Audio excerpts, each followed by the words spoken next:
नमस्कार दोस्तों बात कर रहे हैं हम संत कबीरदास जी के दोहों के ऊपर। ज्ञान का सार यूट्यूब चैनल में आप सभी का हार्दिक स्वागत है। आज की जो ये वीडियो है इसमें भी हम संत कबीरदास जी के 4 दोहों के ऊपर चर्चा करने वाले हैं।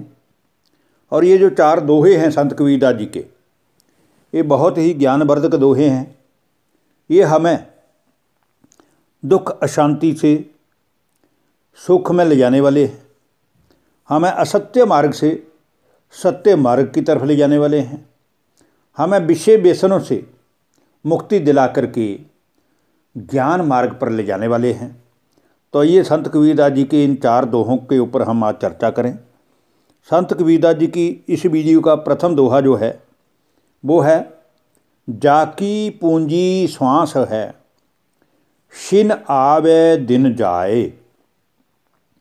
जाकी पूंजी श्वास है, शिन आवे दिन जावे।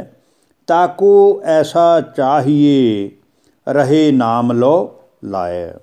अर्थात संत कबीरदास जी कह रहे हैं कि संसार के सभी मनुष्यों का जो अनमोल धन है, जो अनमोल पूंजी है, वो तो केवल श्वास है। क्योंकि संसार के सभी मनुष्यों को ये पता है, भली भांति पता है, भली भांति ज्ञात है कि ये जो हमारा श्वास है, जिसके द्वारा हमारा ये जीवन है, ये क्षण में आ रहा है और दूसरे ही क्षण में चला जा रहा है। इसलिए हमें प्रतिपल सावधान रहना चाहिए कि पता नहीं कौन सी घड़ी हमारी अंतिम घड़ी हो।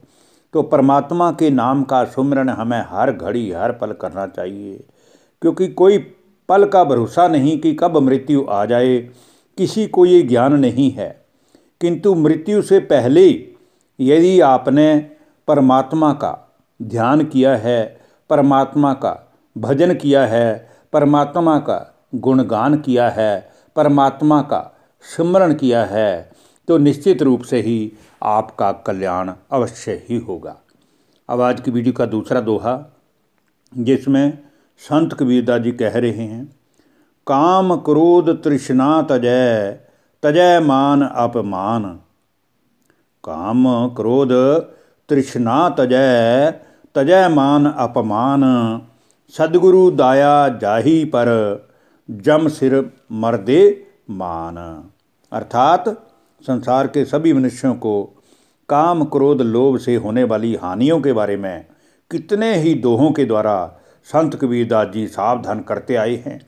इसी प्रकार आज की इस वीडियो के इस दोहे में भी संत कबीरदास जी ये जो बुराइयां हैं, ये जो विषय व्यसन हैं, ये जो काम क्रोध मद लोभ है, इनको मन से त्याग करके कबीरदास जी कह रहे हैं कि प्राणी को उस सच्चे सद्गुरु परमात्मा के मार्ग पर चलना चाहिए और मान और अपमान से रहित होकर उस परमात्मा का स्मरण करना चाहिए, सेवा करनी चाहिए और उनके वचनों को, जो ज्ञान के वचन हैं परमात्मा को पाने के, उनका पालन करना चाहिए। प्रैक्टिकल अपने जीवन में उनको धारणा करना चाहिए।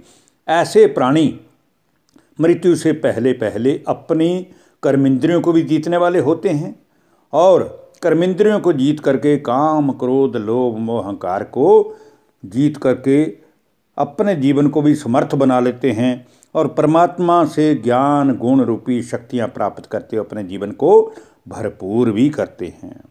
अब आज की वीडियो का तीसरा दोहा, जिसमें संत कबीरदास जी कहते हैं, कबीर मंदिर लाख का, जड़िया हीरा लाल।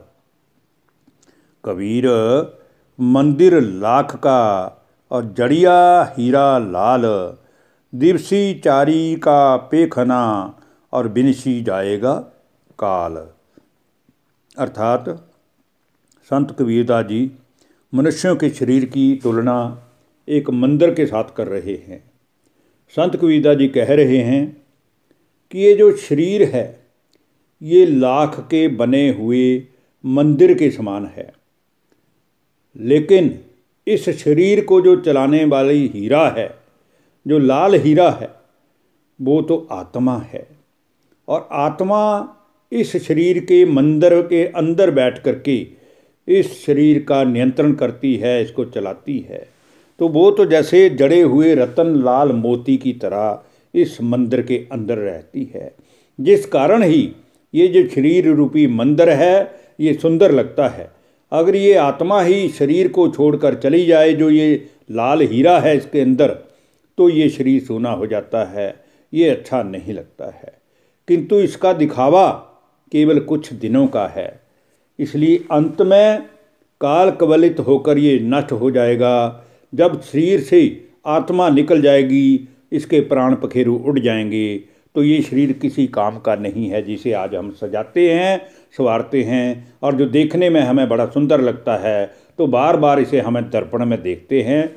इसलिए हमें मन रूपी दर्पण में देख करके उस भगवान की याद करना चाहिए, क्योंकि अंत समय में सवाए हमारे श्रेष्ठ कर्मों के हमारे साथ ये शरीर जाने वाला नहीं है। अब आज की वीडियो का अंतिम दोहा, जो कि संत कबीरदास जी का चौथा दोहा है, उसमें संत कबीरदास जी कह रहे हैं, साधु भूखा भाव का, धन का भूखा नाही। साधु भूखा भाव का, धन का भूखा नाही।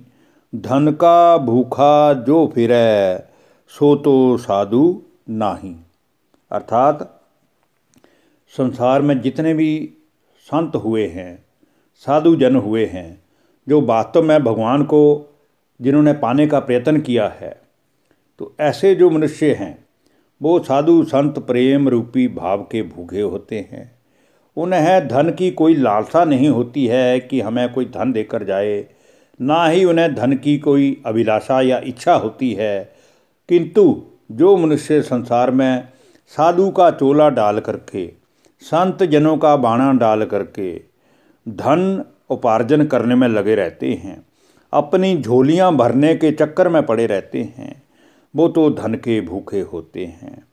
और जिनके मन में धन प्राप्त करने की इच्छा होती है, या जो साधु बन करके भी अपनी झोलियां भरते हैं, वे तो वास्तव में साधु हैं ही नहीं, वो साधु कहलाने के योग्य ही नहीं हैं। धन्यवाद।